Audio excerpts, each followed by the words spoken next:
All right, welcome to another episode of Bitches Love Sports. I'm Bitch 2. How's everybody doing? All right, so this might be a quick one because as I'm about to discuss with the shout outs and call outs, um, Coco Gauff is supposed to be playing soon, and I don't want to miss too much of that. Sometimes those women's matches go really, really fast. So there's that. As you can see, I am in yet another setting inside my apartment, and I think my camera might be crooked. It's whatever. So I didn't, and as usual, let me know if you can't hear me because I've got my Bluetooth set up today instead of the mics that I've been using for a while. So one, the audio might be kind of weird, especially if my hair is brushing up against the mic. And two, um, you might be picking up like the air conditioner or whatever. So let me know if you can't hear me. But yeah, I'm gonna try to play a couple of videos today. And I noticed that in the past with the other mics, when I try to set up, when I try to play videos, there's like weird echoes and stuff. So I'm just going with the Bluetooth because it's just me by myself. On Tuesday, I should have Elena again, but today it's just me. Um, Fair, what's up? Thanks for stopping by. So yeah, I today I did not want to set up the lights again, like because I've been moving around, I've been moving boxes, been trying to get stuff set up, right? So the first time I went live from this apartment, I was in one room, and then the second time I was in another room, and like I was in such a rush today, I just literally did not feel like setting up my chair and my lights and everything. So I'm in here because there's light coming through the window, and so I'm like the lighting will look good, but then like I realized. I'm in the kitchen. And that's hilarious because like on Twitter, whenever I have like a take that people don't like, and by people I mean misogynists, the kitchen jokes, they get so old. The whole like go back in the kitchen thing, it's like their go-to insult for whenever they just, I guess, don't know how to respond with an actual take or opinion. And so I'm just like, great. I'm like literally in a kitchen and I'm never doing this again. Because the last thing I need is this screenshot to be used as fuel against me. So today, here I am. And this is my new kitchen, guys. I might make another video from here one day because I still have yet to do anything with Chef Hoppy's cookbook as I've been wanting to do for a while. But whatever, here we are. So, um, let's get into it. Shout outs and call outs. So, um, also, I wanted to have pictures for these. Side note, any content creator that has like a well produced show, like please give them their props. Like actually getting like pictures and graphics together takes so much time. I had to work all day today, yesterday, and the day before that. Is it a gas stove or electric? It's gas. I try my best to stay in places with gas stoves because that's what I like to cook on. I can control the heat way better than electric, so that's my thing. Thanks, Mickey. I also think it's a fire ass kitchen. And you haven't even seen like my laptop is on an island. Um, so yeah, I actually can't wait to do some cooking videos. So yes, I actually do spend some time in the kitchen. More fuel for the misogynists who hate my takes. So yeah, one day you'll see more of my kitchen. I kind of want to paint the cabinets. I'll see how my apartment feels about that. But yeah, production in terms of gathering graphics and clips and all of that takes a lot. I'm convinced that for like every hour of a produced show, it must take like 2 hours worth of work. So I don't have many pictures or videos today. So we're just gonna talk it out. It's all good. Um, or no, I do have a few videos. I don't have many pictures. So the first picture, actually, I might be able to just do this because some of the stuff I have is stuff that I've tweeted. For example, this shout out to Simi Fahoko, which he hasn't really done anything that y'all haven't heard about already. He just posted a picture of him in his jersey from the Steelers. So let me share this real quick in case y'all haven't seen it. So yeah, he posted him. And I was just super proud of him for posting it, for just like moving on and still continuing to share content on social media. Because there are some people, like all during training camp, actually, I like how it came in the kitchen for the lighting, and all of a sudden it just got cloudy outside. What the hell? But yeah, all through training camp, he was like not on social media. But social media is really um kind of his thing. So I'm happy that he decided to post this picture, at least on Instagram. And yeah, so shout out to him. New jersey, new number. I think the Steelers will be a great place for him. I think the type of coaching that they do and the culture that they have there will really lend itself to developing someone like him who has like raw skills in terms of speed and size and physicality, and just really needs an opportunity to develop in terms of route running and figuring out how his size and speed can lend themselves to route running, and getting better at doing receiver things. Because, like I've said before, he has not spent a lot of time at the receiver position, as compared to other professional receivers. So I don't need to go over that again. But shout out to him for posting that. Next shout out goes to Coco Gauff and Ben Shelton. So I don't know if any of y'all know this, but there were going into the was it the quarterfinals? I think going into the quarterfinals, there were five Americans left in the U.S. Open. Like between the men's and women's total, there were five Americans left, and it just so happened that they were all black. Um, so that was kind of a big thing. And I know some people are like, oh, race shouldn't be a big deal. And it's not in the sense that I'm like, yeah, black people should dominate tennis. But it is in the sense that, like, you have to acknowledge the history of the sport, and the fact that for a long time, black people literally did not have access to quality tennis training. So it was considered a white sport, and the places where it was played were places where black people were literally not allowed to go.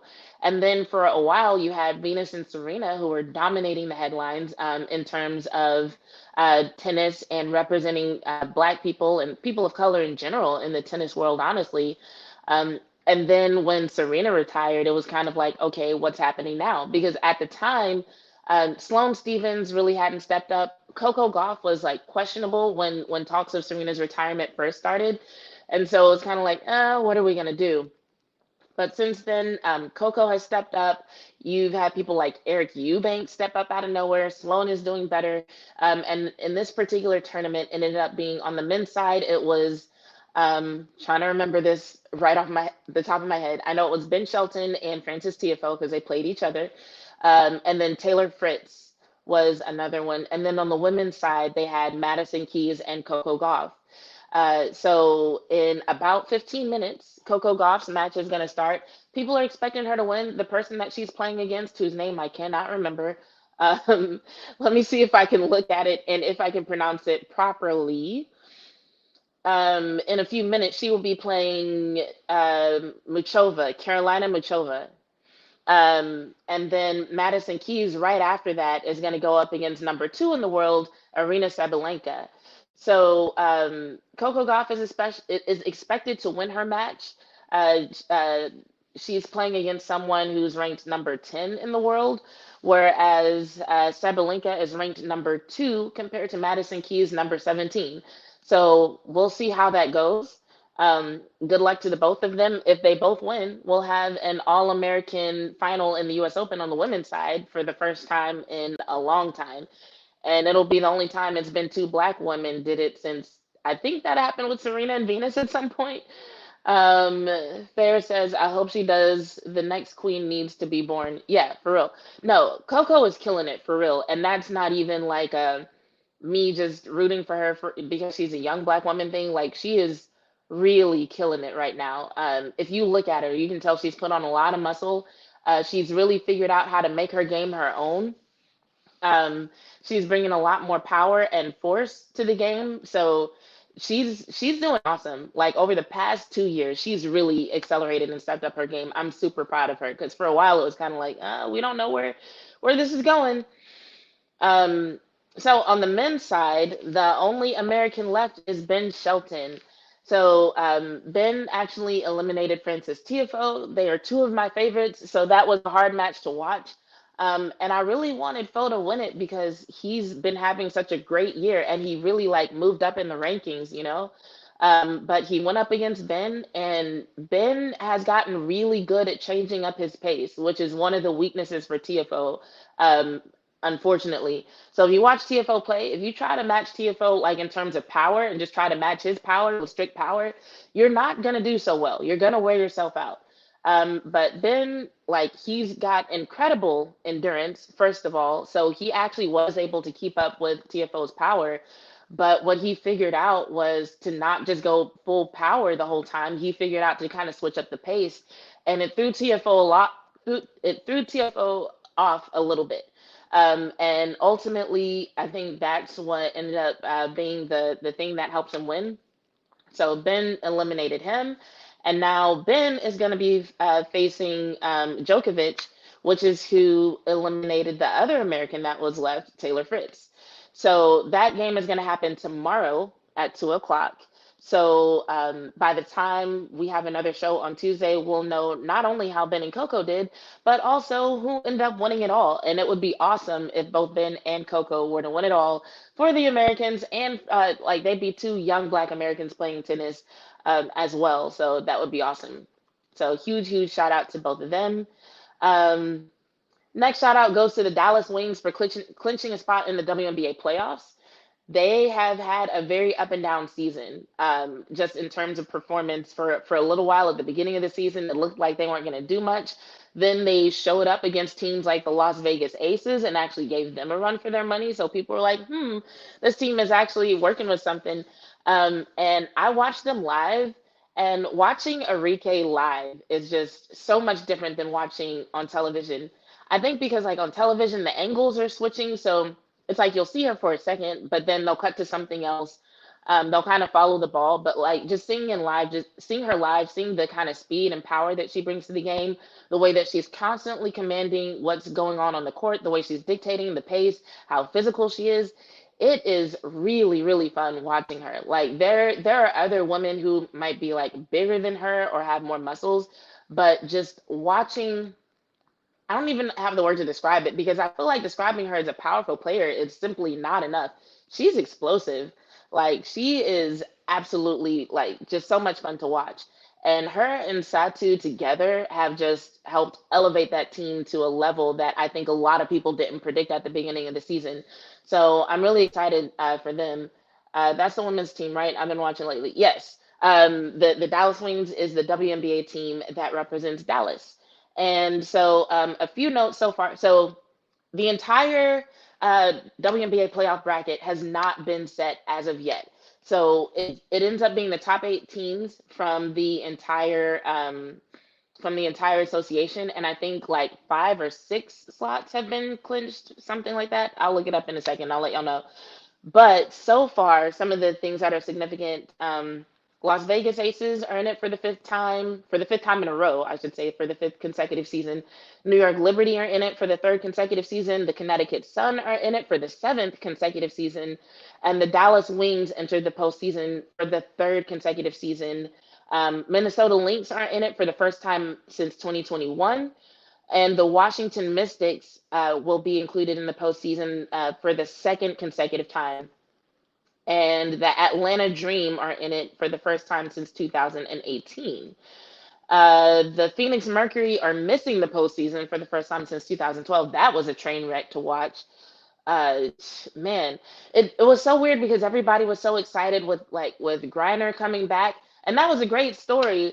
But even as they were celebrating it, I just kind of felt like they were putting a lot of weight on the moment of her coming back. I'm like, okay, she was wrongfully detained, or not even wrongfully detained, like her sentence was a little excessive for what she did, even compared to how they normally sentence people for that kind of thing in Russia.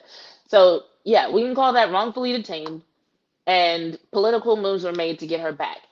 Awesome. But it just kind of started to feel like hero worship after a while. And while I love Griner, I'm like, that wasn't necessarily a heroic moment. It was a tragedy that was corrected. And I just felt like people were putting a lot of weight on the moment and expecting a lot of the Phoenix Mercury this season for the wrong reasons. I'm like, yo, they still were struggling last year. They still have a coach who's relatively inexperienced and who, from the stories I heard, were coaching them all wrong. And you could just tell in their demeanor. It just felt like the culture was off. And culture is important, as we'll discuss when we talk about the Cowboys in a few minutes. Um, but yeah, I just feel terrible for what happened with the Mercury this year. It was like watching a train wreck in slow motion. And I say that with them being one of my favorite teams and some of my favorite players in the entire WNBA are on the Phoenix Mercury. But I'm sorry, this season was a slow train wreck for the Mercury. Um, the Seattle Storm are also missing the postseason for the first time since 2015, and the Indiana Fever are missing the postseason for the seventh consecutive season. They have the longest active postseason drought in the WNBA. So a few shakeups there within the WNBA as far as who's making it and who's not. Um, let's see. So I think all the spots might actually be taken now. This article that said certain spots weren't clinched was actually written a few days ago. But if I count this, so one, two, three, four, five, six, seven, there may or may not be one spot left. Um, and sorry, it's hard to find out. The WNBA, their resources are not exactly the most easily acceptable. But if there is one spot left, then it is between the Chicago Sky and the Sparks, who both have a winning percentage of .421. But I think the Sky are winning that tiebreaker right now. I think if everything were to end today, um, it would be the Sky getting in. So we'll see. By the time we're back on Tuesday, we'll know the answer to that too. And it'll be the day before the WNBA playoffs start. They're supposed to start on the 13th, and we are supposed to go live again on the 12th. So we'll find out. Let me take a quick gander at the comments because y'all are actually talking to me today. Martin says she's so scary, crazy how fast she gets her shot up. Yes, this is facts. Farrah talked about her handles. Uh, Yada yada yada. Agreed, agreed, agreed on all counts. So, yeah, if anybody's watching and you're in the Dallas area, I'm probably going to try to go to a playoff game at some point. So feel free to meet me, join me, and keep me company. It is incredibly hard to find people to watch games with. Like, whether it's in person or on TV, like, it always feels harder than you think it would be or think it should be. Like, I don't know. I feel like when I watch like movies, it's like, hey, let's go to the game. And then like four people go to the game together. Or like, hey, let's watch the game. And like, eight people show up at somebody's house to watch the game together. When in real life, I'm like, hey, let's go to the game. And then people are like, oh, I can't because I want to do adult things. Or, no, I don't watch football. Like, we met at an anime convention. Why are you asking me these questions? Who is Dak Prescott?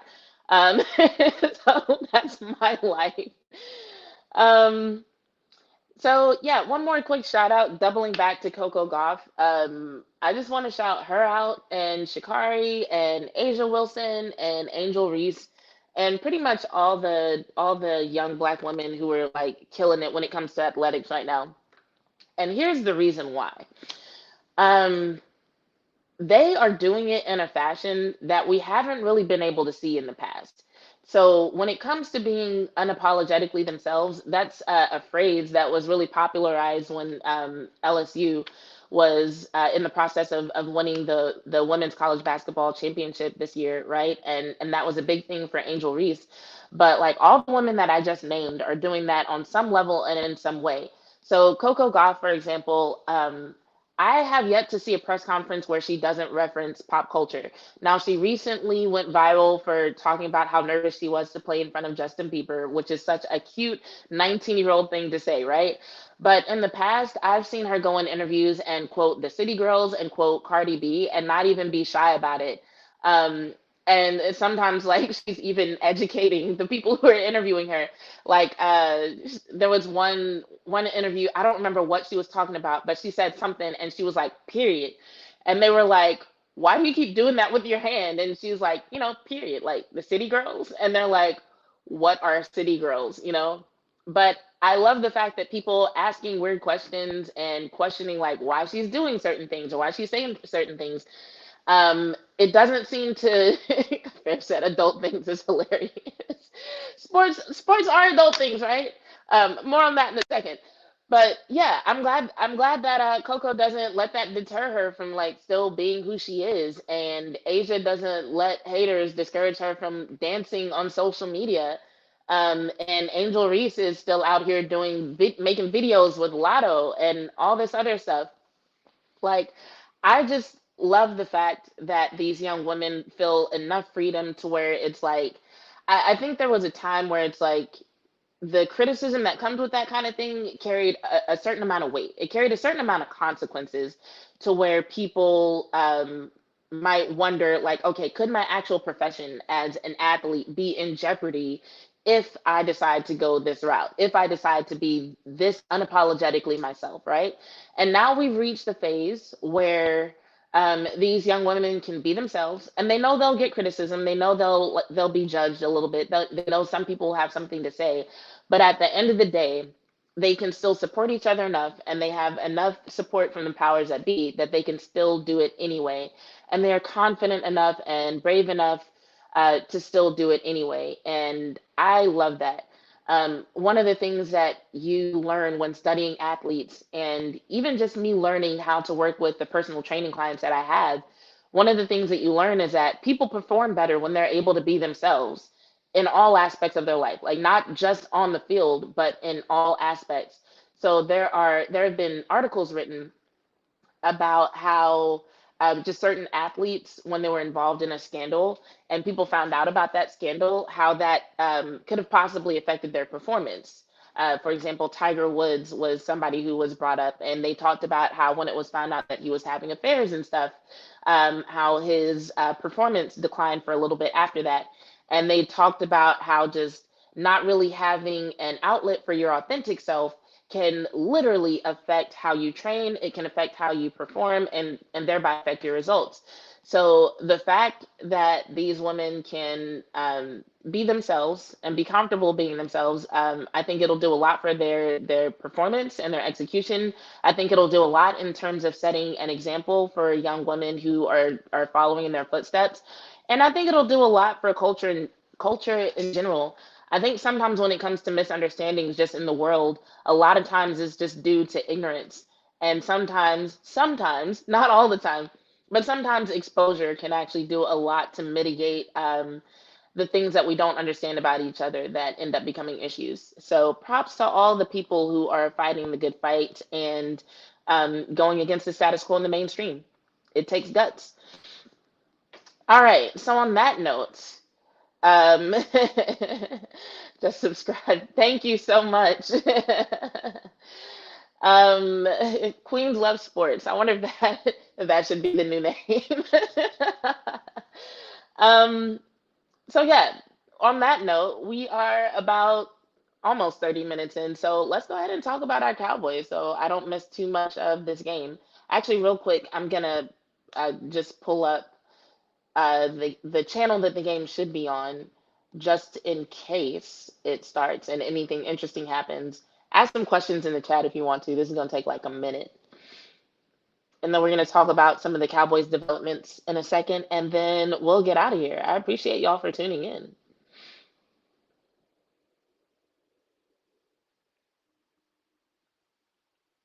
And by the way, I'm looking down, I'm looking at my laptop because I'm pulling this up on YouTube TV. So, once again, shout out to YouTube TV.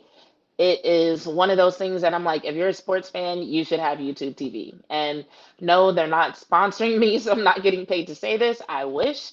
But yeah, unlimited DVR, and you can set it to literally record everything. Like, I have it set to record everything that says NFL. So if a TV program comes on and it says NFL in the name, it will record it. And it's unlimited. So no matter what it is, it's like if I miss something and somebody's like, "Oh, did you see this thing that happened on NFL matchup?" I can just go to YouTube TV and be like NFL matchup and find it. So yeah, it's really convenient. And it looks like Coco is warming up, doing this cool little drill on the agility ladder. So yeah. All right, back to our Cowboys. Um, I don't think there's anybody in the chat right now who's not a Cowboys fan. But is there anybody in the chat who hasn't heard about Tyron Smith getting hurt? That was some unfortunate news today. Why can't Tyron Smith, there we go. Why can't Tyron Smith stay healthy anymore? And why doesn't Zach Martin have the same injury issues? Okay, give me 1 second. I'm gonna take a sip of water. We can talk about that.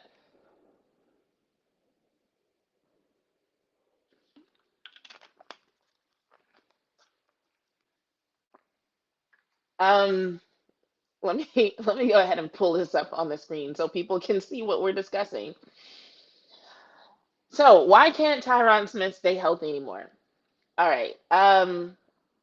There could be a lot of reasons for that, and I saw an update on that. So let me see if I can pull that up real quick.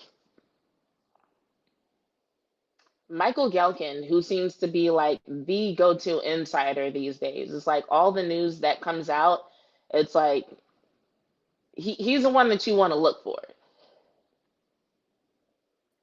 So, Michael Gelkin says Cowboys left tackle Tyron Smith rolled his ankle in practice today, and the issue is considered minor. Two people familiar with the situation said. Some natural tension about O line, but neither he nor left guard Tyler Smith, hamstring, is dealing with major injury. Tyler rehabbed on side field today. I guess that means the side of the field.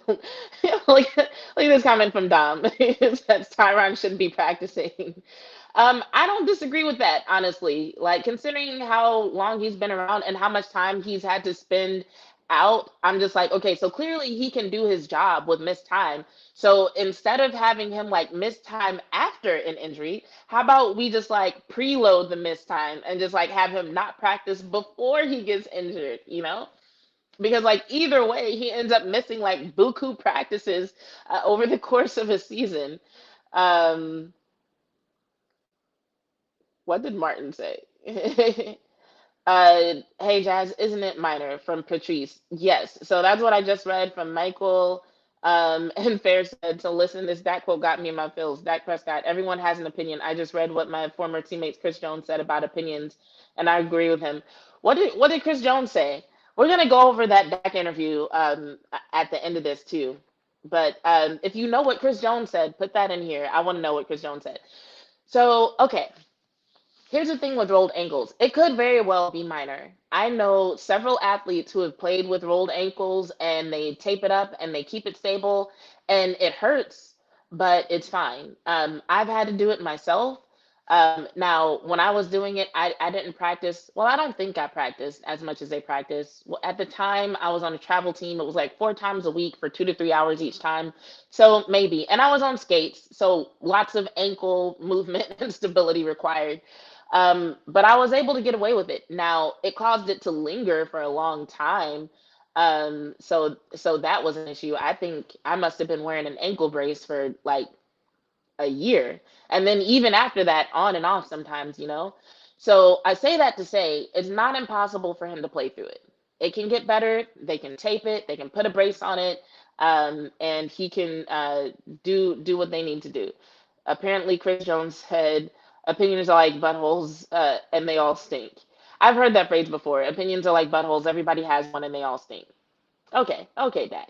Um, and it's so cute that Dak's like, I agree with him because that is definitely the kind of thing that Dak would not say out loud in an interview, even though he said buttholes and not assholes. Adorable. Um, so yeah, it's very possible that he's all right, but it is frustrating that we have to discuss the issue of Tyron Smith. Um, and the ankle injury. Now Tyler and his hamstring is a different story because hamstrings can linger and they can have worse implications. So we talked about quad muscles the last time I went live and how they control knee extension, so straightening your leg. So knee flexion is actually controlled by the hamstring.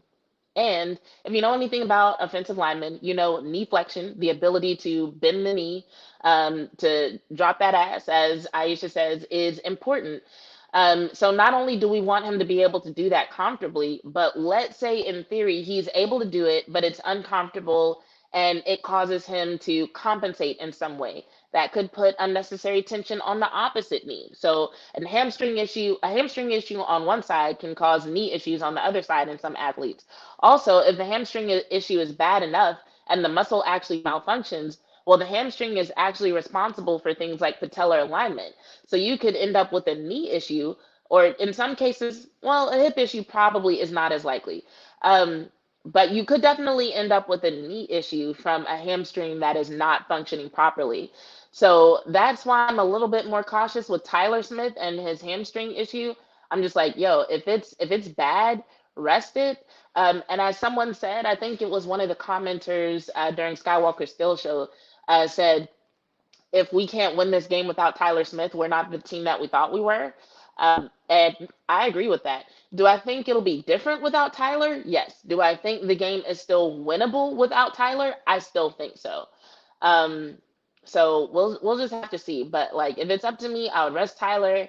And then there's been some talk about do we put Awesome or Bass in that spot? It's hard for me to say. I haven't seen Bass at left guard. And I don't really think I've seen Richards at left guard, really. And not saying that he hasn't done it. I just might not have been paying attention. Almost all the video that I actually paid attention to of Awesome was of him at the tackle spot. So I'll say this. If he plays left guard the way he plays left tackle, I would not want him in that spot personally.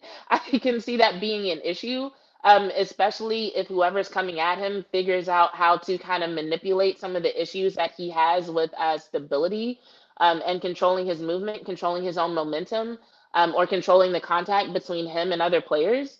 That would make me really nervous. Whereas Bass, I like the way he moves, but I like the way he moves on the right. And some people might be like, well, all he has to do is the same thing, but on the left. But what you're basically saying is like, all he has to do is the opposite of what he's been doing. That's like telling the right-handed person, like, oh, right with your left hand. Just do the same thing that you do with your right hand, but do it with your left hand. And it's like, no, it doesn't work that way. But I've heard about Bass being able to play at right guard and at center, which makes me think that he's able to adjust his movement based on the position that he's in.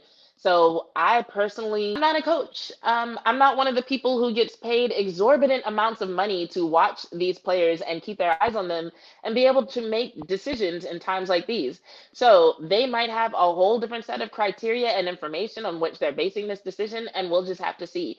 But based on what I know, yes, I'd rather see Bassett in that spot. So we'll see. We'll see what happens. Um, let's see. What else we got to talk about?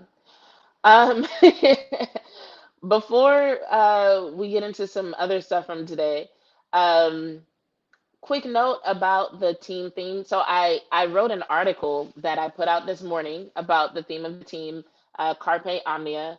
I'm pretty sure I have a picture or something that I tweeted out that I can pull up about that too. I've got a lot of notifications, and I have a feeling that they have to do with what I'm going to be talking about right after this. But it's funny because like a second ago it was like five, and it's been like five notifications every few minutes, and now it's like at 20. And I'm like, oh no, who started an argument on my shit? Um, anyway, that's always so fun. Well, sometimes it's fun. Like sometimes it's like, oh, it's cute. People are arguing about my favorite players. And other times it's like, okay, you motherfuckers are getting disrespectful. I need to mute this shit. Like that is like the rough part about like increasing engagement, increasing followers. It's like when you think about getting more followers, you think about like, oh yes, more people I can talk to about my favorite team and my favorite athletes. But it's like the more attention you get, it comes with some of that, but there's just like a lot of trolls and a lot of assholes out there. And yeah, it gets annoying. Oh, speaking of which, I forgot a whole shout out. Speaking of annoying ass trolls, Mina Kimes, shout out to Mina Kimes on her new contract with ESPN. Apparently, she's going to be getting paid over $1.7 million per year, which she 100% deserves. I don't know enough about Mina's story to know how she got so good at football analysis, but she is good. She is insanely good, and she deserves every penny. Now, on that note, I gotta call out the people of Twitter, especially the people who love Mina Kimes. This Nick motherfucker has at this point probably garnered over 20 million views on a post where he was talking shit about Mina Kimes. And he did it on the backs of people who love Mina Kimes and who were retweeting his post to call him out. And I'm guilty of this too because Ryan Clark called him out, and I retweeted Ryan Clark saying RC is a real one. And it's true. RC is a real one. And props to him for standing up for Mina. But that means I amplified that shit too, you know? And it's like, especially with monetization working the way it does now, I don't know how many followers this dude had before that happened. I don't know how many impressions he had before that happened, but I do know that in order to achieve monetization, you have to get 5 million impressions on your tweets over the course of 3 months, which means if he wasn't monetized before, he certainly is now. And I have to believe he's taking advantage of that because the very next day, that tweet that he made about Mina, he made a video basically saying the same thing. So he took the tweet that he already made and then made a video saying the same thing. And that video, last time I looked at it, was at almost a million views in a day. So yeah, it's just a little bit frustrating to watch people consistently help this guy win. Um, and yeah, I just think in the future when somebody is spewing misogynistic bullshit about one of our favorite women in the sports game, we don't need to worry about calling them out because people are like, oh, we need to call them out. We need to make sure that they know that there are people who don't agree. Like, no, people know, the people who say that kind of shit, they already know that there are people who don't agree. They don't need us to tell them. They know and they don't care. And a lot of times they're doing it to get impressions. So we're like helping them reach their goal. And we absolutely need to be smarter about those situations. So, yeah, just, shout out to Mina, call out to the rest of us for not being a little bit smarter about how we handled that particular. I think as recently as an hour ago, I still saw people sharing it, still defending Mina, but still sharing it. So yeah, that was a little bit frustrating. All right, what was I looking up? I was looking up, oh, the tweet that I made about the team theme. So Carpe Omnia. I wrote an article about it this morning. I love the theme. Martin says we took the bait. We certainly did. We certainly did, and I hope we think about that next time. But yeah, Carpe Omnia. I love the theme. I'm looking through my profile right now to see if I can pull up the picture for you guys for anyone who hasn't seen it. If you follow the Dallas Cowboys on Twitter, you have already seen it. If you visit InsideTheStar.com, where all of my articles are posted, you've also seen it. And if you haven't seen it, you're about to see it right now. I'm gonna show it to you guys. So here we go.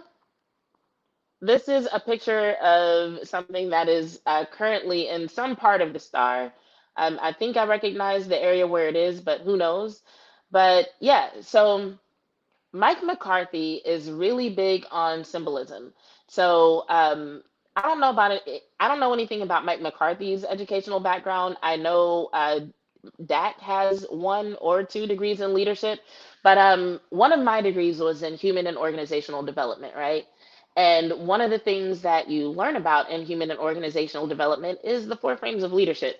I'm gonna see if I can bring that up for you. And the only reason that I'm even really talking about this for real is because there was someone who said that I think on some radio station or on some TV show, they were saying that making such a big deal about the theme was like pointless or counterproductive or something like that.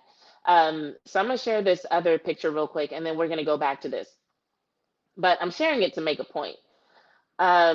So you learn about the 4 frames of leadership. And so you've got the structural frame, the human resources frame, the political frame, and the symbolic frame. So the symbolic frame is actually really big in sports. And what you do in the symbolic frame is what helps set the tone for a culture. It's basically giving certain things meaning. So to apply it to a job that isn't sports related, if you work a job, right? And maybe retention is an issue at that job because when it comes to the 4 frames of leadership, a lot of it is like how to solve problems from different perspectives. And a problem in an organization can be any question that needs to be answered. So, for example, with the Dallas Cowboys, one of the questions that needs to be answered is how do we get the Dallas Cowboys to win another championship? That's the question that they're trying to answer. But you might have a different job where they say, okay, how can we retain people? So they might do things like have a little recognition for people who stay after a year or who stay after 5 years. Now, you might not necessarily have a different job or a different title or different responsibilities for staying after a year, but they might have a little ceremony, give you a certificate, yada, yada, yada. So those are all things that don't have like a tangible value, but they might mean something to you. There might be a certain ritual, which something like having a party and baking a cake and giving you a certificate saying thank you for staying for a year is a ritual, right? Um, Mike McCarthy picking a new theme every year is technically a ritual, and there's meaning associated with that. And so basically, people who have researched leadership have figured out that things like this, rituals, symbols, having a certain culture, having certain stories that you draw upon, can actually bring people together. It can actually add meaning to moments, and those moments really help create a bond between people. And people having those bonds get on the same page about what the goal is, so they're more likely to go hard for each other, you know? And that's something I said a long time ago. Um, Last season, I wrote an article that said something along the lines of, this team doesn't owe y'all a championship. And I meant that shit. But I was talking to fans who were basically saying things like Dak Prescott is trash, or this team is trash, or this coaching staff is trash because they haven't won a Super Bowl. And I was making the point that, like, yo, we should not discount every good thing that this team has done just because they haven't won a Super Bowl. But this season, it's like the team has decided amongst themselves that they want to win this for themselves and for each other. And so, on that note, I'm here for it. I'm 100% here for them deciding for themselves that that's something that they want to do, and supporting each other in reaching that goal. So anyway, going back to the theme, long story short, there's a lot of symbolism in the illustration that's been created in the star. So the most significant part is this part that's in the middle, where you've got on the left side, you've got the logo for the NFC Championship. On the right side, you've got the logo for the upcoming Super Bowl, Super Bowl 58 in Las Vegas. Um, and I think Dak, even in his interview today, made reference to the fact that he's got like little mementos to remind him of Vegas. So it sounds like he's found his own way of visualization. That's something that Micah Parsons has talked a lot about, visualizing and whatnot. But it sounds like Dak has found his own ways of doing that. And then you've got pictures of the five teams that won Super Bowls with an empty frame in the middle, which obviously this current team is going to want to fill with their own picture. So, carpe omnia, in case I didn't mention it, means seize everything. So it's more than seizing a moment. It's more than seizing the day. It means seize everything. And the spirit of how that phrase is usually used means seizing every opportunity to fulfill your potential. So there's that. And then in the upper right, we have this warrior guy. Now, on Girls Talk Boys Talk, they gave an explanation of that guy, but in the comments for that same video, there are people who seem to be familiar with the Sikh culture who are like, no, that's not the guru that y'all said it is. So I don't know. If there's anybody watching this who's familiar with Sikh culture, or if you know someone who is, feel free to get in touch with me, and I would love to discuss that on my show. Not because I think it has any implications for what the Cowboys are doing, but more so just because I would love to nerd out on something like that and get to the bottom of it. And if what the Cowboys did is inaccurate, it's just inaccurate. No big deal. I'm not judging. Um, just checking the score real quick before I get into the last couple of things here. Looks like Goff is winning the first set so far, 1-0. And her opponent is serving. All right. So next thing up is the thing that I think all these Twitter notifications are about, which is something I wasn't gonna address on the show, but I want to now just because it's fun. And so basically, what happened was this morning I was working, and if you know me, I'm usually like I'm working, but I'm always like listening to something in my ear. I usually have like one of my Bluetooth earbuds in, so I can like listen to stuff on one side and then just make sure I can hear people like my clients, which is important. Um, Even though I'm listening to something, and so I was listening, and I heard Dan Orlovsky say something about fear that Dak Prescott is going to be too conservative um, in this upcoming game against the Giants. So I'm just going to pull up this clip for you real quick and let it play. So if you haven't already seen the post on my Twitter, here it is now. It's not very long.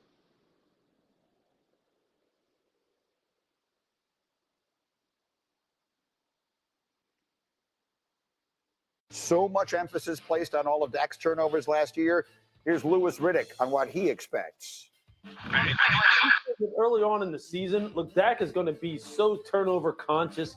in terms of making sure that he doesn't put his team in adverse situations, I think he's going to play it a little bit conservative. And that's not what I think he needs to do, but I think that's what's going to end up happening, especially against a division opponent on the road. Week 1, it's going to be amped up. I think he's just going to play a real conservative game. I'm going to give him 1 touchdown.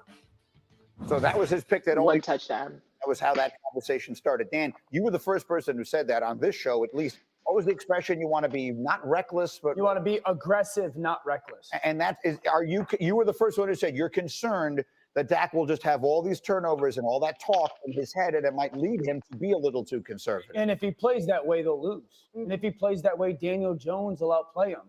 You know, I think that the benchmarks are Greeny. You want to play smart, but not cautious. You want to play aggressive, but not reckless. And you want to play free and not forcing the football. And when quarterbacks, not just Dak, play into that fashion, they play to their best level. And my concern in agreeing with Lewis is, thinking, well, as long as I don't turn the football. We can stop it right there because that's pretty much the long and short of it. He just goes on to Dan Orlovsky, of all people, goes on to try to give Dak Prescott advice about quarterbacking. And don't get me wrong, Dan is smart. I love when Dan is on the touchscreen, but this was just one situation where I felt like he was way off, and I was surprised at how off Louis Riddick was because I'm just like, 1 touchdown? In what world do you see Dak Prescott scoring 1 touchdown against the Giants? And just all this stuff about like, oh, I can guarantee you he heard about the interceptions all offseason. Like, where are they getting this from? I haven't heard anything come out of like any Cowboys article, interview, press conference, anything that suggests that they've been obsessed with Dak's interceptions all offseason. The media has been obsessed, yes. So it's a good thing that Lewis and Dan aren't actually coaching Dak. But as far as people in the building, it sounds like they addressed it and they're moving on. Dak's got new weapons, a whole new system that he's trying to learn and implement. Like, no, he's not sitting there since fucking January worried about those damn interceptions. And so here's the thing. And y'all know I don't make promises and I don't make predictions. So I mean this when I say this. If there's one thing that you don't have to worry about ever in life, one thing that you can count on not having to put energy towards being concerned about, it's Dak Prescott being conservative with the ball. That is one thing that is simply not going to happen ever. I don't care. So where they got this idea from that all of a sudden, after all his experience and his record against the Giants, I feel like if there's any game this season, even if Dak were in the back of his mind somehow worried about the interceptions and just kept it hidden from all of us all these months, if there's one game all season that he should feel comfortable letting it loose a little bit, it would be this game against the Giants. He's beaten them 10 times in a row. He does well against the Giants because they keep trying to blitz him, and he does well against the blitz, And I think it actually, oh no, things are stopping. Hold on, what's happening? Okay, I think y'all can hear me. I think it's this computer. Sorry. I have my laptop to pull up clips on and it started spinning, but I think y'all can still see me. Um, but yeah, I like part of the reason I think Dak does so well against the blitz is because he's not a conservative guy. I think if you send so many guys at Dak and there's fewer people who are like causing problems for his targets, he's just like, all right, all I got to do is pick somebody. Like that kind of makes it easy for his style of play. Um, so yeah, I don't know where they got this idea. It sounds like something that they literally just pulled shit out of a hat or out of their ass. I don't know. And they just started pulling words out. They were just like Dak Prescott, football, conservative, interceptions. Like I don't know. And then they just put it all together to make a take because it makes zero sense. There's nothing to support this.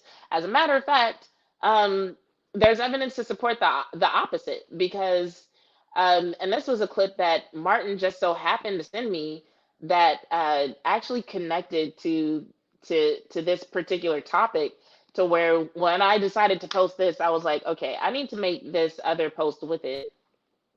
If I can get my computer to act right, it won't minimize the other video now. Here we go. So I'm gonna share this. This is the other video that was in my tweet. But this is something that Dak Prescott said on June 7th.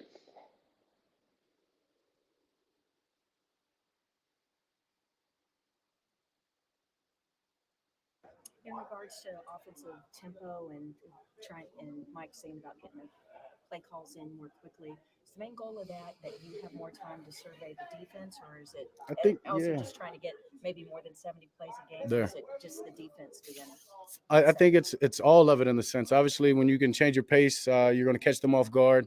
You want as many at bats as we like to say, so we're going to try to get as many plays as we can, more plays, more chances for the big plays. And then lastly, we want to be the aggressors. You know what I'm saying? We want to be attacking these guys, and when we're able to switch the tempo, whether it be no huddle, whether it be a series of them, whether it be slow it down, we just want to make sure that we're dictating the pace, we're being the aggressors, and the game is on our terms and not theirs. Okay, so in the beginning there, I think it was Christy talking and asking about some of the metrics that Mike McCarthy had put in place as far as how to measure the effectiveness of the offense. And she was just like, yeah, so what is the purpose of these particular metrics, basically? And he used the word, the first thing he said was, we want to be the aggressors. I think he used the word aggressors at least twice. He said that they want to dictate the pace. So my thing is, it's like, I don't even have as much of a problem with people who like don't like Dak Prescott, but that's based on something. My thing is just if you're going to talk about the Cowboys, at least keep up with what's going on with the team. I just feel like it's crazy to constantly talk about the Cowboys, but talk about them, and when I say you, I mean a lot of people at the 3 and 4 letter networks. It's like they talk about the Cowboys all the time, but it sounds like they don't take a little bit of time to just look up a couple of sound bites to just have something to talk about. And it's like the Cowboys have a lot of shit out there in terms of interviews and things that you can look at because it's like there's content creators who literally work year round to keep people caught up with the Cowboys. So it's not like it takes a huge time investment, especially if what people are saying in terms of like, oh, well, this is the topic that makes a lot of money, that drives a lot of views for these networks. So it's like, okay, if you are intent on talking about them all the time because it does so much for your show in terms of ratings and sponsors and views, then take a little time each day, pick a show, and actually learn what the fuck you're talking about. Like, I don't feel like that's too tall of a task to ask. That's all. And then whenever you come back and try to talk to us about what you think our quarterback will or won't do, it can actually be based on something. So yeah, there's that. So before we get out of here, and I said we'd go over Dak's interview, we may or may not still do that just because of time. Um, but yeah, talking about the Giants game coming up, so I would love to be one of those people that's like, here's 10 matchups you should watch. But I feel like y'all have probably been rookie cornerback and Darren Waller to death. So like at this point, if you're watching me, you probably watch enough Cowboys content. You know the matchups. You know what people are looking at. You know what people are expecting in terms of our offensive line versus their defensive line. You know people are expecting Dak Prescott to eat their rookie cornerbacks alive. All that good shit. Awesome. Um, so here's basically the things that I want to see. I'm measuring the success of this game. I expect us to win. Yes, I'm confident in that. So sue me. Um, so here's what I want to see on the defensive side. I want to see how well they can contain uh, the how well they can contain Daniel Jones and stop the run. Um, I should have looked this up before I got on here, but I believe their quarterback was their second uh had the second most rushing yards out of everybody on the team last season. And I know he ran the ball effectively against us for the most part. And so there are a lot of people who are like, oh, yeah, Mike is going to get so many sacks and yada, yada, yada. And he might. I hope he does.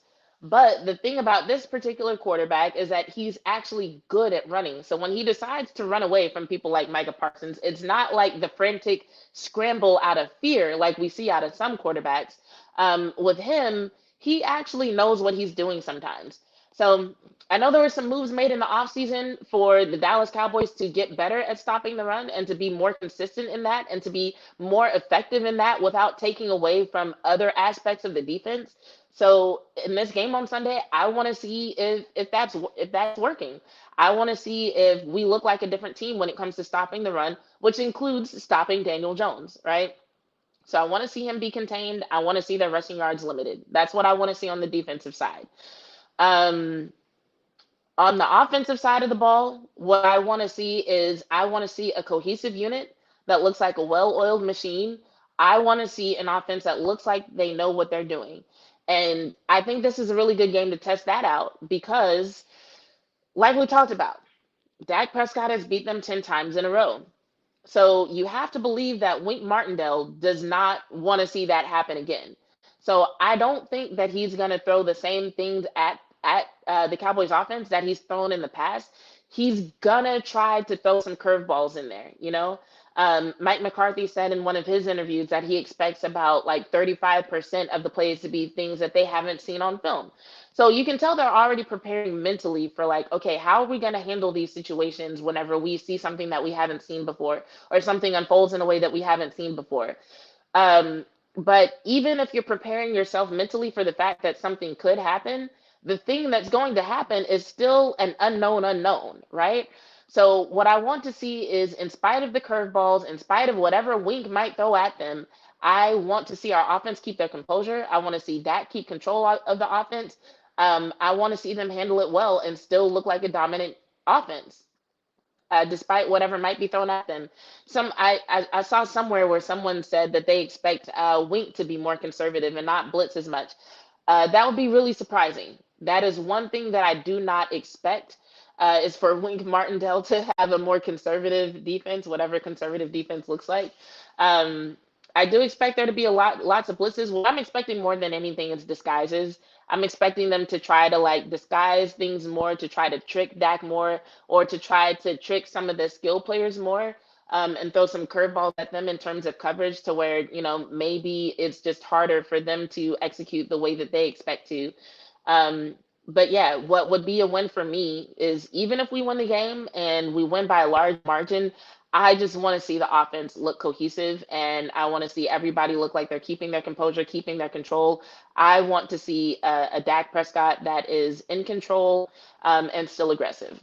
So that's what I want to see on both sides of the ball. Outside of that, like I said, I don't make promises and I don't make predictions, so I don't have a score prediction for you. I just expect us to win, and that's what I want to see. If you have questions, you can put them in the chat. Martin might be the only person left in the chat. There's gonna be rain. Yes, I've heard about that. Um, we'll see. That'll be yet another thing for Dak to keep control in spite of. So I'm gonna check on this score one more time. Let's see. It looks like Goff is now winning the first set 3 games to 1, and is serving and just went up 30 love in the fifth game of this set. So if things keep continuing at this pace, Goff was dominant in the quarterfinal. So if the semifinal keeps going like it's going, yeah, we're gonna see Coco Goff in the finals. So props to her. Shout out to Coco, sending all the positive vibes and good luck and whatnot. Um, okay, so on that note, since there's a few of us still here, let's take a few minutes and listen to this sound from Dak Prescott today. I listened to it once already, but I listened to it at double speed just to see if there was something I could make an article out of because I do need to write something else. And there was, but like I couldn't tell you the details. I think I read an article also this morning where somebody included a few quotes, but we'll listen to it together and just see what we can pull from it, see what's good with Dak. Mm, mm, mm, mm.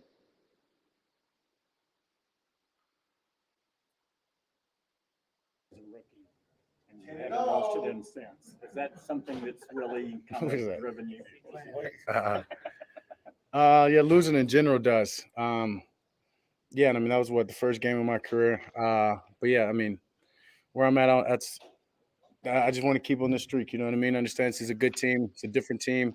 Almost every other couple years that we play them with the coaching changes they've had, but Hold um, on, I need to hear this question last again. year, That sounded like a day weird ball question with their to offense, ask. the progression, the defense, the players that they've added. Is that something you lost to the Giants twice as a rookie, and you haven't lost to them since? Is that something that's really kind What is of that? driven you? Uh, He said you lost to the Giants twice as a rookie and you haven't lost to them since. And then asked him if that's something that he's worried about. That's a weird question to me. But all right, let's keep going. understanding what they did last year under Dayball with their offense, the progression, the defense, the players that they've added. That's a good team. Going to give them respect and just do what I've done every time playing these guys. Prepare my ass off going into this game and just be ready for whatever they have. But they do have my respect, and it's always fun playing New York and definitely playing them up at their place. Probably the first time I've played them this early at their place, so excited for that. Excited for the crowd. I'm just excited to be back in the game. It seems obvious that going against this defense in practice every day will make you better, make this whole offense better. Can you elaborate on exactly how it does so? Yeah, I mean, we've talked about it all training camp long, all off season long. It's an iron sharpens iron. I mean, you look at the guys that we have on the other side of the ball and the way that they attack, the way that they rush, the way that the back end guys play the ball, the linebackers flying sideline to sideline. It's been tough. It hasn't been easy at all. We go back and forth, and it's exciting. That's what it's about. The competition is at its all time highest as I've ever been here, just at practice alone. So. And that doesn't go just for the starters. It goes for the guys on the show team. It goes for the backups. Anybody that gets a rep on this team is ready and prime and practicing to a standard to make the other guy better. And so, obviously, it's making us better. And excited just to really go against somebody else now. Is there confidence that comes going into a game knowing that you've kind of already seen maybe the best? Yeah, I mean, there's confidence for what we've put in, the work that we've put in as an offense, the work that we've put in as a team, just all together. Going back to the spring. So as I said, it's just exciting now to get to do it against somebody else on Sunday Night Football. Since the end of last season, you've been scrutinized on every outlet to For LeBron, real? like LeBron like level. That is hilarious. Clarence said since last season you've been scrutinized on every outlet. He said, for real? Oh, I love this face. Hold on. I'm screenshotting this face real quick because this Dak Prescott face is gold. I feel like I can use this face all season. Uh, this is Dak's for real face. You don't say. From out here, based on last year, and how have you handled that, and how much you ready to put all that behind you and get ready for the new season? Yeah, what I do here at times, it's behind me. If I've ever given credit to people's opinion, I wouldn't be this far, wouldn't have made it this far in That's my what I'm life talking in this about, Dak. league. Everybody has an opinion. My former teammate Chris Jones just said that. I read what he said about the opinions, and I feel the same. So for me, it's about focusing on what I can do, this team, the guys and the men that we have, and I can't control everybody's narrative, what they try to make something out to be. But as I started this off with, any loss is motivating, especially when I finished the season as we did last year. Yeah, it's about turning the page and writing a new sentence, and the pen's in our hands, and we're ready to do that. Would you say that some of the criticism comes from the standard that was set before you, Roger and Troy? That's why you're Sure. I mean, that's not for me to dissect why I'm being scrutinized or really even give any energy to people's narratives and opinions. That's for them, honestly. Jack, your trip to go ahead, John. Something different that gets you excited about the upcoming season. What would you say would be that thing this year going into this? I'm curious for y'all who are in the chat right now. Um, how do y'all feel about Dak not responding to the criticism and the scrutiny?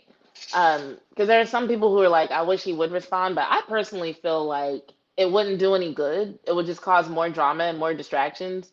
Um, so I'm just curious, like, what's y'all's opinion on that? And I also wonder how much of it he actually hears because with him not being on social media and with him having so many other things to focus on and with him being so intent on staying focused and just I guess kind of like he sounds even more single-minded than normal whenever it comes to like okay we got to get this championship, you know. um so Yeah, I feel like it's one of those things where maybe he knows it happens, but I feel like he doesn't even hear every single bit of it. Like this bullshit that Dan Orlovsky was talking about, was like, oh, I'm afraid that he's gonna be conservative. Such bullshit. But I feel like stuff like that doesn't even make it to him. What are you saying, Martin? Oh, he doesn't watch TV? I believe it. I mean, if I were him, I might not even have a TV in the house unless it's just like to watch certain things that I like.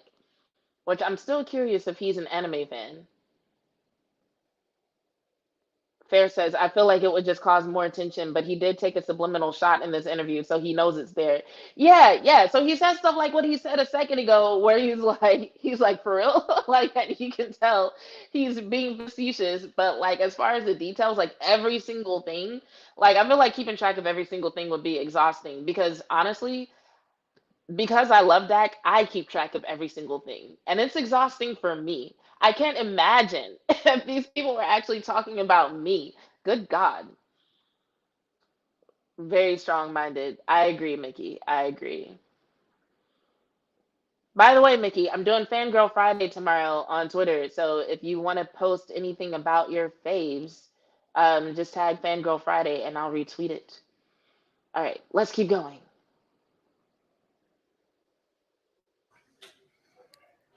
Yeah, it's a good question. I mean, each team is different. I mean, really, each team is different, and then so it's something that you may feel from each team going in. But the brotherhood that we have, something I always talk about. The vets that we've been able to add, Gilly, Cooks, even some of the rookies and just balled in. This is a close team, and I feel like I keep saying that every year, but I truly mean that it's getting closer, and we're getting closer, we're getting tighter, and yeah, I mean, just goes into the practice really. It just goes back to the training camp, the competition, the trash talk, all of that, the way that we practice against each other. I'm ready to see that live. I'm ready to watch our defense go hunt, and I'm ready for us to be aggressive and do what we do best. And I'm ready to watch it all come to Jack, life. your trip to Yes. Georgia, where George did a great job on that. Where'd that come from? That idea? Let's have this. Let's have an Army Ranger. Hold Let's on. have. That's thinking face is adorable. I'm screenshotting this too. He has the most adorable I'm thinking and listening to you face. Okay, let's keep going. This guy, is that your brainchild, and also how does it manifest itself every day on the practice field? Yeah, I mean, it's my idea, I guess. Marketing agent Peter Miller helped me. He had known the O2X guys, Paul and Adam, connected us, and just really brought them in and wanted to give them the time.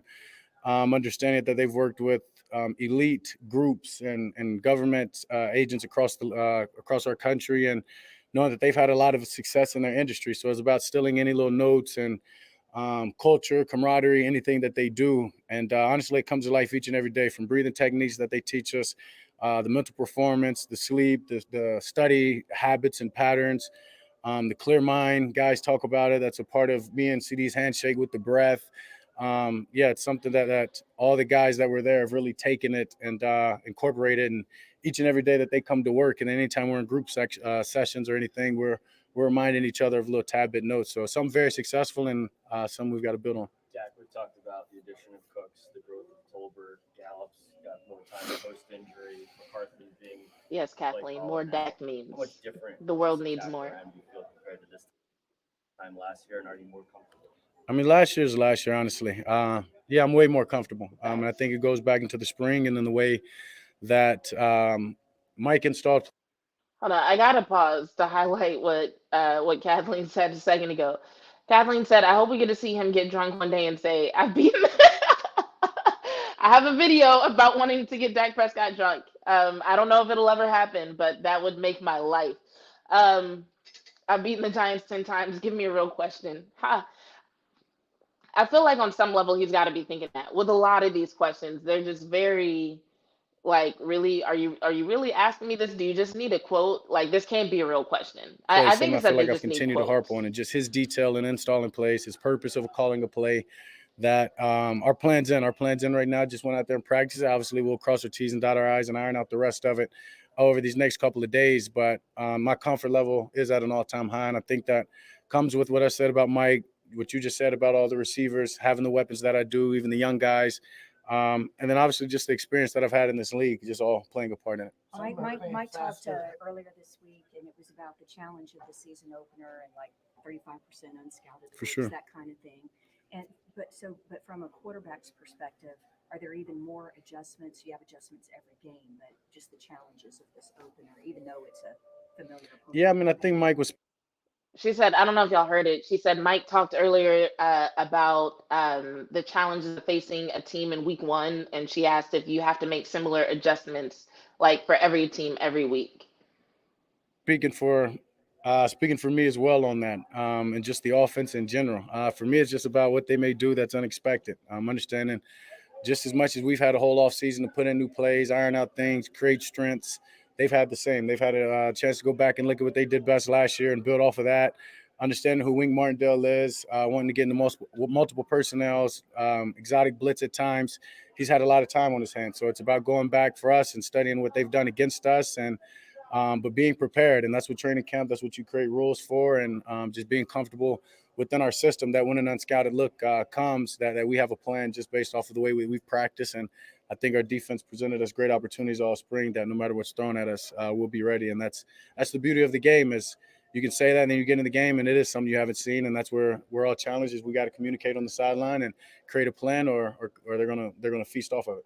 Some quarterbacks do visualization or meditation, darkness retreats.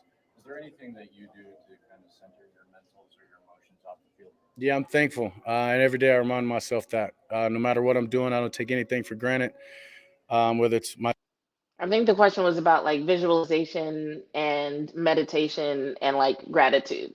It's hard to hear a little bit. drive home, studying the game. I'm just a very grateful person. And so I think that's where my balance comes from is giving thanks and, and just not getting ahead of myself and staying within the moment. Is there anything you physically do to practice that? All of it. I mean, that's where I think when you're thankful that's your visualization, you're able to reflect on where you've been, how far you are now.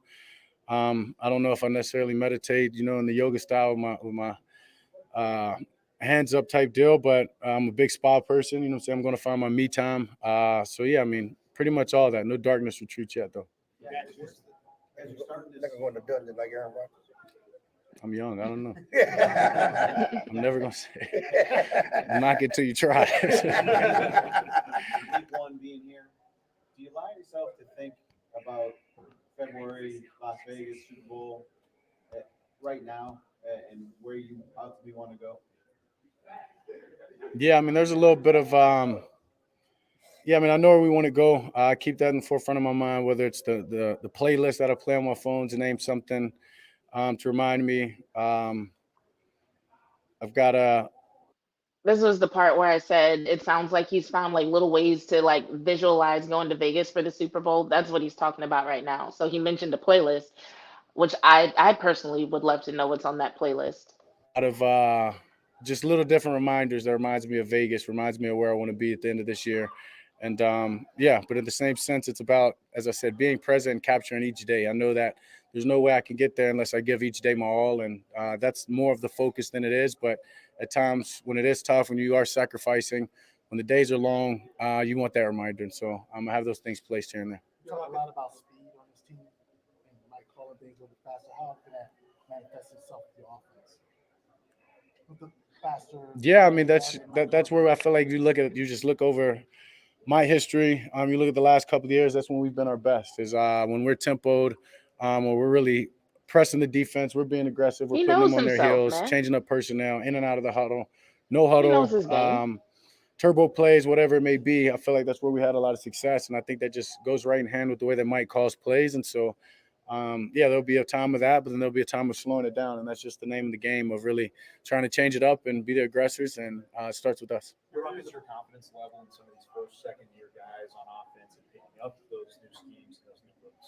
Yeah, very high. This was by far, I would say, the best rookie class that we've had when it comes to picking things up, being in their books, from the formation to the details and plays. These guys have been on it. You talk about a guy like Jalen Tober, who we've harped on, all off season because he's made such an incredible jump of learning every position, doing everything that's asked for him, really stepping up. And my confidence is at an all-time high. And I think it's credit, as I said, to Mike and to the veteran guys of just setting the His confidence is at an all-time high. Does that sound like somebody who's about to go into this Sunday conservative? I think not.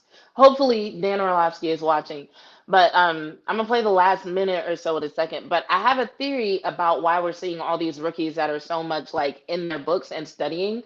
My theory is that we're starting to get rookies who are like coming into their own as far as like being good athletes while they were still trying to figure out how to like practice and play during the pandemic. So there was like a lot of virtual meetings and a lot of things that they had to learn without doing them.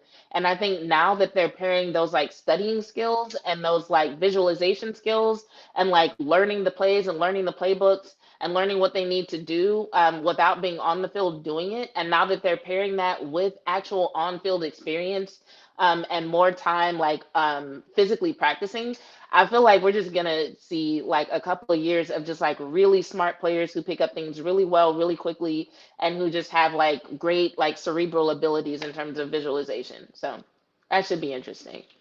Standard, detailing things out, and making it a kind of a sink or swim type environment where guys just had to swim, and they've done a hell of a job at it. You got the Sunday Night Football hat on. What does it mean for you to start the season on prime time and be kind of the showcase? Dallas Cowboy football. Since I've been here, it's been a part of it. Getting used to playing on prime time, knowing you're the only game on is something I've always enjoyed. So nothing new. It was a black hat. It matched and felt like it was appropriate. He works for NBC. Oh, okay. Thank you. All right, thank you, everybody. Thank you. Thank you. You can answer that. That wink was everything. I'm gonna have to make a meme out of that too. So yeah, I agree, Mike. Dak is ready, and Dak is also sick of answering those questions. Fair said, I've been saying this all off season. Kellen got a lot of praise off Dak reading plays at the line of scrimmage. Yes, this team was best in no huddle, 100%, and he knows it. He knows it. So that's why all this, oh, he's gonna be conservative. Like, no, he knows his game. He knows what he's good at. I feel like like whatever Mike McCarthy and his new weapons did in the offseason, they've discussed the interceptions. It's behind them. It's just a point of conversation for people who want to talk about the Cowboys but don't know what else to say. Because when you think about it, there's so many other things to talk about. If you get out of the habit of like, oh, we have to talk about Dak Prescott. So yeah, Martin, as far as this playlist, I would love to see it too. I think if we do get a playlist, here's what's gonna happen. The Cowboys marketing team is gonna put together a playlist and they're gonna say it's Dak's playlist. But we'll never know if it really is or not. So um y'all think we are running Dak this year? I don't know what that means. Let me know what that means and I'll answer your question. But I did see your comment about wanting me to make the memes. So yes, I will. I will work on that. I will work on getting some Dak memes out to the masses because the world needs more of them, especially with the amazing faces we saw in that press conference. I feel like we're seeing more Dak faces. Like I feel like in the past it's been like one face, and now we're seeing more Dak faces. You said I'm good. I'll ask directly. Well, excuse me, Martin. I'm sorry. We can't all just go and ask for the playlist. My bad. Jeez. Um, so yeah, that's all I got for today. Let me check on Coco one more time. Oh, it's on a commercial. Let me see if I can go back. So just before this commercial,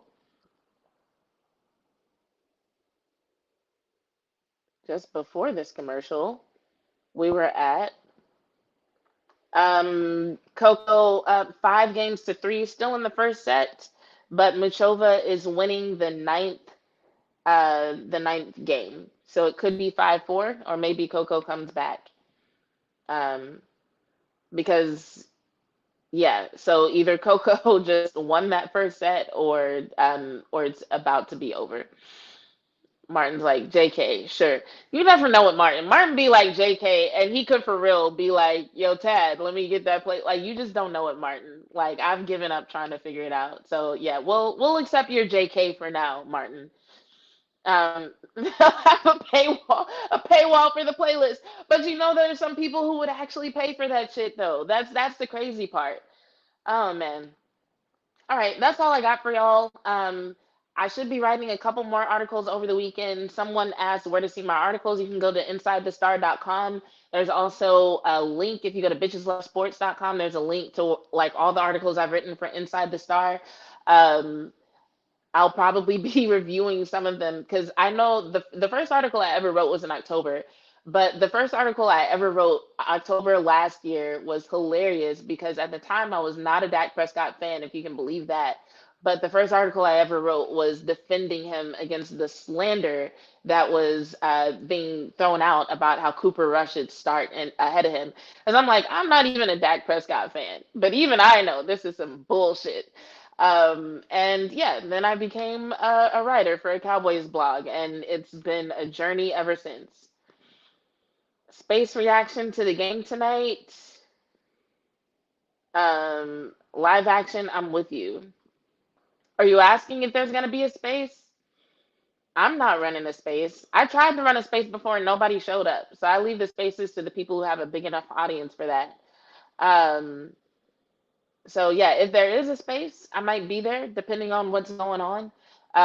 But I'll be watching. I'm gonna finish watching whatever happens with Coco. I'm gonna tweet about that a little bit, and then I'm gonna see what the Lions do. I personally want the Lions to win. I'm not gonna sit here and act like I've been studying the Lions and the Chiefs enough to know who's gonna win. I think most people expect the Chiefs to win, but with Kelsey being out, it's kind of like, okay, who's going to be the favorite target of Mahomes? Like, who does he go to now? And will that person be able to step up in the ways that Kelsey did? We don't know. So, between that unfortunate news for the Chiefs and the fact that the Lions have just been on the rise for a couple of seasons and they're really looking to make a jump this season, I feel like it could technically be a close game. I was about to say anybody's game, but there's something in me that makes me feel like Patrick Mahomes is not going to let that happen.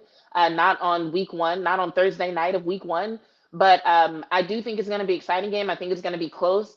And I would just love to see the chaos that would ensue on the morning talk shows if the Lions actually pull off this win. So rooting for the Lions. All right. Any other questions before I get out of here? Y'all are so awesome. Thank you for joining me on this Thursday evening. Yeah, make sure you're following me on Twitter for all the nonsense that's going to be posted over the next few days. I'm going to be covering the Colorado game. I'm going to try to cover the USC game. I don't know the schedules and I know I have to work, so we'll see what I actually end up covering. But I know I've cleared my Sunday, except for early in the morning. I got to work in the morning on Sunday, and the rest of the day is for football. So, thank you. Thank you so much, Mickey. I appreciate that. I don't think I watched y'all's last show. I'm sorry. I've been working my ass off and trying to unpack. But yes, we need to link up at some point. So yeah, on that note, make sure we're following each other, everybody here, so that we can all talk about our beloved Cowboys on Sunday. And I've got nothing else for you. So on that note, I'm Bitch 2, and I'm out.